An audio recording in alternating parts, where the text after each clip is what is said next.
Smart People, saya Ririn Agustarini dan akan membawa Anda dalam dunia iptek.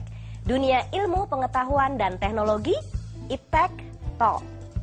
Sebuah tayangan talk show yang akan membicarakan hal-hal aktual dalam dunia iptek dan tentunya kegunaan dan manfaatnya dalam kehidupan Anda. Bicara iptek, sadar iptek, Iptek Talk. Ternyata masa bahkan kita sadari.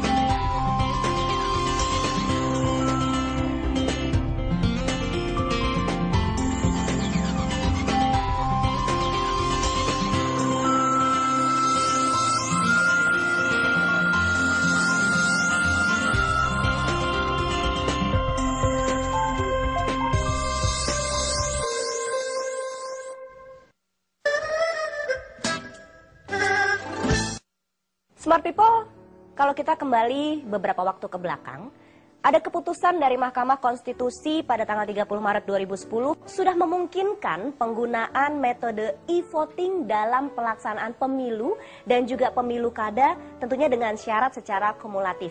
Untuk pelaksanaannya walaupun baru dalam skala kecil, tapi e-voting ini sudah diterapkan pada saat pemilihan kepala dusun di Kabupaten Jembrana. Untuk itu sudah hadir sebagai narasumber pada saat ini Dr. Insinyur Marzan A. Iskandar, Kepala BPPT. Apa kabar Pak Marzan? Baik. Baik. Mbak Ririn. Mungkin Smart People juga ingin mengetahui kabar Pak Marzan nih. Smart People, kabar saya baik.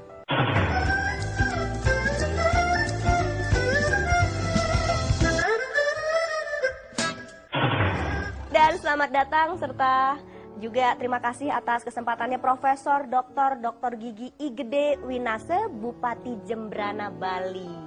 Untuk Smart People, selamat berjumpa.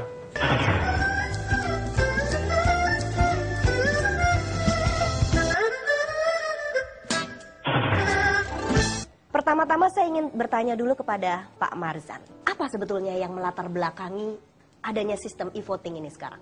E-voting atau panjangnya electronic voting itu dilatar belakangi dari keinginan kita untuk memanfaatkan kemajuan teknologi informasi dan komunikasi, termasuk di dalamnya teknologi elektronika, untuk bisa memberikan dukungan kepada sistem pemilihan umum sehingga memungkinkan pemilihan umum itu bisa dilaksanakan dengan cara yang lebih mudah, lebih murah, lebih efisien, lebih efektif, tanpa mengurangi hakikat dari pemilihan itu, azas langsung, umum, bebas, rahasia, jujur, dan adil.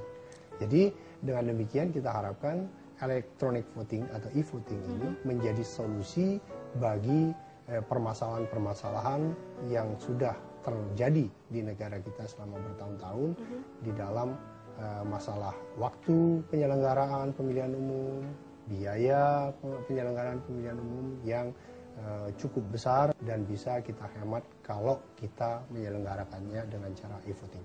Baik, berarti cara kerja dari e-voting ini jauh lebih simpel dan lebih efisien dari cara yang sudah ada sekarang. Mencoblos atau mungkin bahkan juga dengan quick count itu bagaimana Pak? Cara pemilihan e-voting ini nanti meliputi mulai dari proses pendaftarannya. Pendaftaran secara elektronik, verifikasi calon pemilih, ya, itu secara elektronik, sehingga tidak dimungkinkan adanya pemilih ganda misalnya, pemilih yang memilih beberapa kali. Kemudian pelaksanaan electronic votingnya itu sendiri dengan cara yang baru, mungkin nanti dengan menyentuh layar ataupun menekan tombol. Ya. Penghitungannya pun dilakukan secara elektronik, sehingga begitu selesai pemilihan, penghitungan bisa langsung dilaksanakan dan itu bisa dilaksanakan dengan cepat. Dengan kecepatan yang mungkin sama dengan quick count itu. Baik. Kalau begitu saya ingin tanyakan dulu kepada Pak Bupati Jembrana, Pak Gede Winase, yang sudah melaksanakan sistem e-voting ini. Bisa diceritakan Pak? Ya, di Jembrana memang kita sudah pernah melakukan hanya pada wilayah yang lebih kecil, pada dusun. Dan itu sudah ada 63 3 dusun yang kita lakukan menggunakan e-voting. Ternyata kita bisa mengambil kesimpulan bahwa dengan menggunakan e-voting ini pemilihan lebih cepat, pemilihan lebih efisien, seperti apa yang disampaikan oleh Pak Marsan tadi. Juga pemilihan ini akurasinya tinggi. Jadi berarti bisa dikatakan juga untuk penerapannya pada satu dusun ini cukup mudah dan cukup bisa diterima oleh masyarakat. Cukup mudah, cukup bisa diterima, malah kakek-kakek pun lebih senang pakai e-voting. Karena lebih mudah. Lebih mudah. Kalau pakai ngelipet kertas itu, dia pakai baca lagi, itu salah coblos lagi. Kalau ini nggak mungkin. Jadi berarti meminimalisir kesalahan juga. Kesalahan, mempercepat waktu, efisiensikan pembiayaan. Oke, baik. Nah, pada waktu Bapak pada saat e-voting itu diterapkan di Jembrana ini, reaksi dari masyarakat, kemudian juga penerapannya cukup mudahkah? Kalau terlepas dari tadi apa yang sudah disampaikan bahwa masyarakat bisa menerima dengan baik ya, tapi pelaksanaannya sendiri? Dengan kita sosialisasi yang baik, malah kita sering menunjukkan beberapa kali simulasi-simulasi.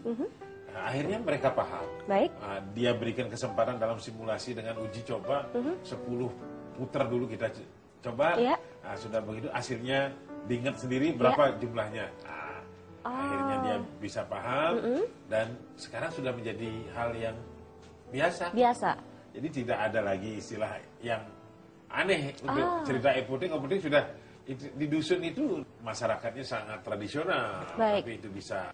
Kemarin kalau tidak salah dari Muri kita diberikan e-voting pertama di Indonesia. Nah, kalau begitu saya mau tanya sama Pak Marzan nih, kalau e-voting pertama di Indonesia dilakukan di Kabupaten Jembrana atau bagaimana? Kok pilihannya bisa di sana? Ya, ini Kabupaten Jembrana ini kan dengan BPPT sudah melakukan kerjasama di bidang pemanfaatan teknologi informasi dan komunikasi untuk e-development ya, pembangunan di daerah itu sudah lama, sudah semenjak tahun 2001.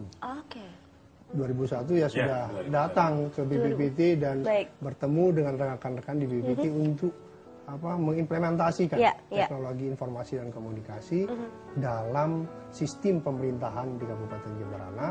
Kemudian setelah pemerintahannya memadai, teknologi informasi komunikasinya yang kita kenal dengan sistem informasi dan manajemen daerah itu, mereka lebih mengembangkan lagi yang kita kenal dengan e-development, pembangunan yang berbasis elektronika.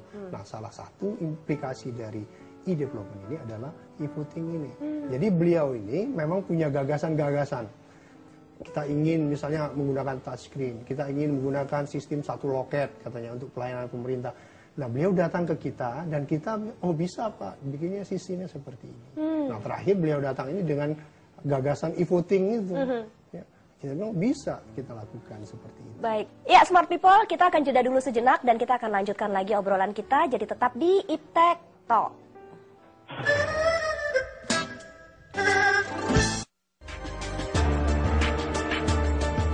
Kami menampilkan jejak masa lalu.